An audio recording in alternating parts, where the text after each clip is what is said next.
तुमाने यांनी केलेल्या आरोपांचा आम्ही निषेध करतो। तुमाने यांना रामटेकमधून 2दा खासदार करण्यात भाजपने मौलिक भूमिका पार पडली। त्यांना उमेदवारी देणे किंवा न देणे हा शिंदे सेनेचा प्रश्न होता। आम्ही तर ती जागा भाजपसाठी मागितली होती, मात्र ती जागा शिंदे सेनेकडे गेली। अरविंद गजबे, सुधीर पारवे यांना शिंदे सेनेच्या तिकिटावर लढवावे असा प्रस्ताव देखील आम्ही दिला होता। तुमाने यांनी विनाकारण टीका करू नये अशी भाजपचे डॉक्टर राजीव पोतदार यांनी भूमिका मांडली।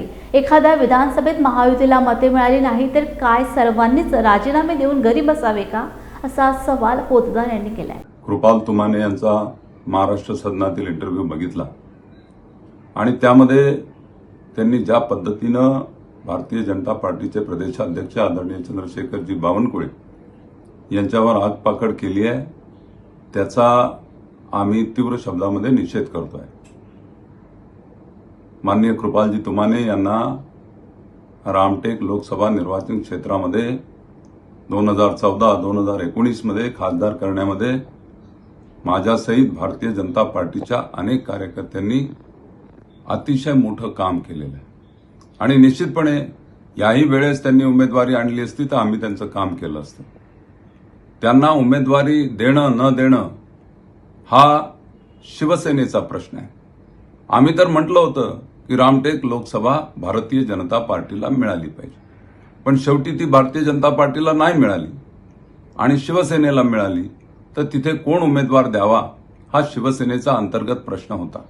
आम्ही एक अजून प्रस्ताव दिला होता की आमच्याकडील नेता अरविंद गजबे आहेत, सुधीर पारवे आहेत, यांना शिवसेनेच्या तिकिटावर लढलं तर अजून उत्तम होईल, परंतु शेवटी शिवसेनेचा जो अंतिम निर्णय झाला, आमदार राजू पारवे यांना शिवसेनेने आपल्या पक्षामध्ये सामील करून घेतलं, त्यांना उमेदवारी दिली। त्यांचं पण काम तेवढ्याच ताकदीने भारतीय जनता पार्टीच्या सगळ्या कार्यकर्त्यांनी केलेलं आहे आणि म्हणून रामटेक लोकसभा निर्वाचन क्षेत्रामध्ये राजू पारवे यांना उमेदवारी देणं हा शिवसेनेचा अंतर्गत प्रश्न आहे आणि या पद्धतीनं श्री कृपाल तुमाने यांनी यावेळेस असं बोलणं हे बरोबर नाही आहे।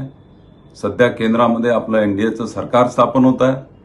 माननीय मुख्यमंत्री एकनाथजी शिंदे यांच्या सहित सर्व नेते हे एनडीएमध्ये सरकार स्थापन करण्यासाठी काम करायला चाललेले आहेत आणि अशा वेळेस अशा प्रकारची टीका टिप्पणी करणं यामुळे राज्यातील वातावरण विनाकारण खराब होण्याची शक्यता आहे आणि म्हणून मी कृपाल तुमाने यांना विनंती करतो की अशा प्रकारे आपण विनाकारण कोणावरही टीका टिप्पणी करू नये आणि आमचं तर स्पष्ट म्हणणं आहे की जो उमेदवार देईल त्या उमेदवारासाठी आम्ही काम करू आणि भविष्यामध्ये कृपाल तुमाने यांना सुद्धा अनेक प्रकारच्या संधी या उपलब्ध राहणार आहेत आणि म्हणून अशा पद्धतीनं टीका टिप्पणी करणं हे काही योग्य नाही।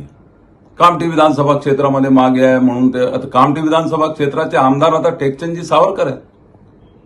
अरे माझ्याही मतदारसंघात मागे आहे, टेकचंदजीच्या मतदारसंघात मागे आहे। याचा बावनकुळे साहेबाशी काही संबंध नाही। बावनकुळे साहेबासहित आम्ही सगळ्यांनी कष्ट उपसले, काम केलं, इमानदारीने काम केलं। निवडणुकीचा निकाल जो यायचा तो आला। याचा अर्थ आता सगळ्यांनी राजीनामे देऊन घरी बसावं असा होत नाही।